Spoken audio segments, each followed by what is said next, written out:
Yeah, so Queensr, kind of believe in love. Just kind of thinking about left hand stuff first. We're gonna be going D with the pinky reach, D with the pinky scooted back, and our ring finger is the anchor in all three of these D chords. Those are versions of a regular D chord, and we end up playing D minor, which we notice sounds all dark, just like all the E minor and so forth. So yeah, the first thing we do is in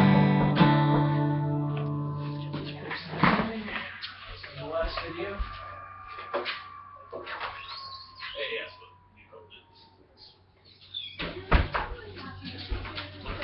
So we were talking about it first that the very first thing that happens in this song that includes strumming up down, where you hit not the first string, but strings 2, 3, 4, and 5. So you can spend a boring few minutes going, and then just make that into go to the D thing at the end. So that happens, section 1. Up, down, and then we're going, and our ring finger's the anchor the whole way. Something we talked about during the lesson was just going no left hand, and for this second part, after boom boom, just going, getting a feeling for going between the first string and fourth string. Because that's what you're doing during the, and the main focus is going to need to be over here, so if you can just get, spend a few minutes actually doing this, consciously focused on it, then switching to actually doing it over here will be quite a bit easier than trying to learn it all at once. Just a few minutes there. So, boom, boom.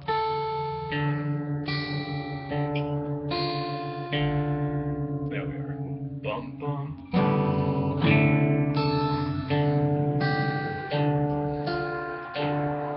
Section. You just want to get sick of that. And we could, play it out of rhythm, but here's how slow I'm going to suggest.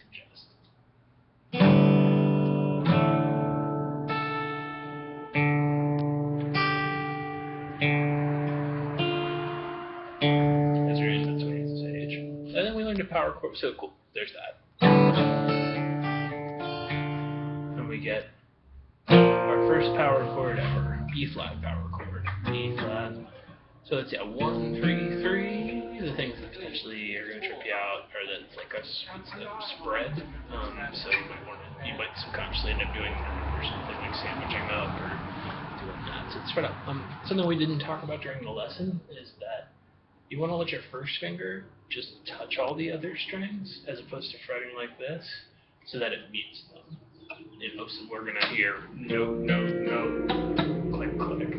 And that lets us strum more liberally. Here we are just hitting these 3 notes, but we want to be able to strum regularly. And I don't mean actually fretting, I just mean making contact with these other strings, so that when I'm strumming, I'm actually going note, note, note, click, click. So there we go, that's what's up, as opposed to this, just kind of forgetting you ever knew how to fret. And similarly, if you can just barely make contact with the 6th string with your fingertip, then you can hit everything. But either way, there we go. Up, down, up, down, up, down, scooch. And that's right on to this C power chord. Because there's on up.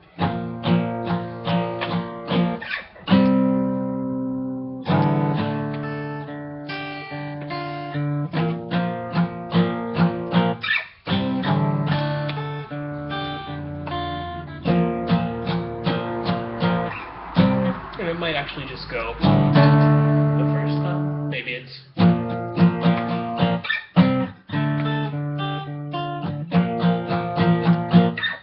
so that might just be at the very beginning of the song.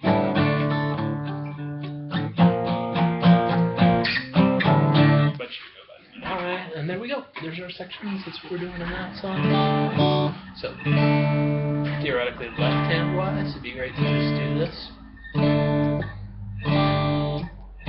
Realizing that that's in there either way. Your middle finger could be doing nothing. It wouldn't really make a difference until you get to there. having it here isn't important because we don't actually play that note. Like we, if we were to, we go. So you could just have your middle finger doing nothing. Until we get to there, where you don't even really need to do that, but we're going to because the chord theme is just going to come up in other stuff.